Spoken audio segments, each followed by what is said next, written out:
Hi, I'm Struan Robertson. I'd want to talk to you about excuses. You know, we use them all of the time. Sometimes I'll be in a meeting with people and we might all agree that we're going to come back at 11:30 and someone will come back, maybe 5 minutes later when the rest of us are already in the room. And we say, how come you're late? And they'll say, well, it was the milk.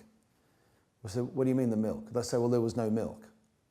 I say, right, how did that stop you coming back to the meeting? They say, well, I had to wait for the milk. And it's like, yes, I could have been on time, but the milk was responsible. I'm blaming the milk.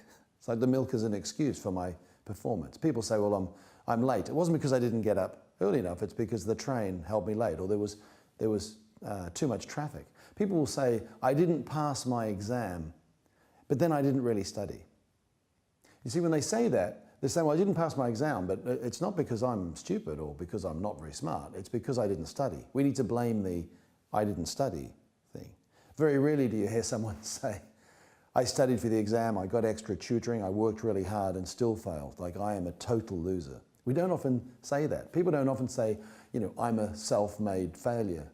It's not something that people say. We often try and make excuses for ourselves so that we don't end up being the ones responsible for our behavior. I know I've done this throughout my life and I've got to continue making sure that I'm not using excuses to excuse my behavior. Is there anything in your life where you find that you're using excuses rather than taking full responsibility for your behavior and your outcomes? Have a look. Be a 10.